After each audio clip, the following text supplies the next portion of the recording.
بسم اللہ الرحمن الرحیم۔ السلام علیکم۔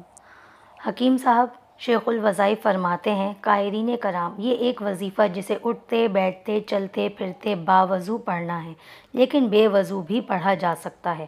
اس کی تصدیق کے لیے مندرجہ ذیل واقعہ ملاحظہ فرمائیے۔ ایک بزرگ فرماتے ہیں کہ مجھ پر ایک مرتبہ دل کی تنگی اور خوف کا شدید غلبہ ہوا۔ میں پریشان حال ہو کر بغیر سواری اور توشہ کے مکہ مکرمہ چل دیا۔ 3 دن تک اسی طرح بغیر کھائے پیے چلتا رہا۔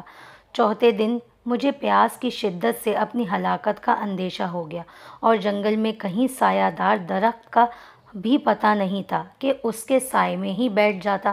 میں نے اپنے آپ کو اللہ کے سپرد کر دیا اور قبلے کی طرف منہ کر کے بیٹھ گیا، اور مجھے نیند آ گئی تو میں نے خواب میں ایک شخص کو دیکھا کہ میری طرف ہاتھ بڑھا کر فرمایا، لاؤ ہاتھ بڑھاؤ۔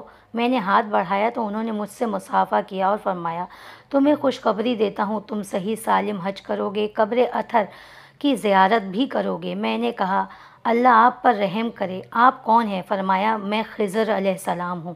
میں نے عرض کیا، میرے لیے دعا کیجیے۔ فرمایا، ان 3 الفاظ کو میرے ساتھ دہراؤ، یا لطیفم بخلقہ یا علیمم بخلقہ یا خبیرم بخلقہ الطف بی یا لطیفو یا علیمو یا خبیرو، جس کا ترجمہ یہ ہے، اے وہ پاک ذات جو مخلوق پر مہربان ہے، اپنی مخلوق کے حال کو جانتا ہے، ان کی ضروریات سے باخبر ہے، تو مجھ پر لطف و مہربانی فرما، اے لطیف، اے علیم، اے خبیر۔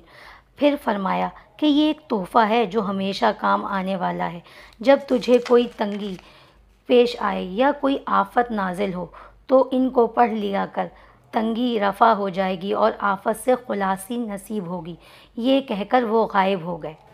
قصہ مختصر۔ خواب سے بیداری کے بعد غیب سے کچھ ایسا نظام چلا کہ ایک نوجوان جو اپنے ساتھی کی تلاش میں اس جنگل تک آیا تھا اور اپنے ساتھی کو نہ پا کر ان بزرگ سے پوچھا کہ آپ کہاں جانے کا ارادہ رکھتے ہیں؟ بزرگ نے کہا، جہاں اللہ لے جائے۔ یہ سن کر اس نے بزرگ کو اپنے ساتھ اونٹ پر سوار کیا، اور 2 دن مستقل چلنے کے بعد وہ ایک قافلے والوں سے جا ملے جہاں وہ نوجوان کا دوست موجود تھا۔ بزرگ کہتے ہیں کہ میں نے ان دونوں سے رخصت لی اور قافلے والوں کے ساتھ آگے چل دیا۔ پھر مجھے ایک آدمی ملا جس نے لپٹا ہوا کاغذ دیا، میرے ہاتھ چوم کر چلا گیا۔ میں نے اس کاغذ کو کھول کر دیکھا تو اس میں 5 اشرفیاں تھیں۔ میں نے اس میں سے اونٹ کے لیے کرایہ ادا کیا، اس کے اپنے کھانے پینے کا انتظام کیا، حج کیا، اور اس کے بعد مدینہ طیبہ چلا گیا۔ میں نے حضور کے روضے کی زیارت کی، اس کے بعد حضرت ابراہیم خلیل اللہ کی قبر کی زیارت کی، اور جب کبھی تنگی یا آفت پیش آئی تو حضرت خضر علیہ السلام کی یہ دعا پڑھی۔ اس کی فضیلت اور اس کے احسان کا میں متعرف ہوں اور اس نعمت پر اللہ کا شکر گزار ہوں۔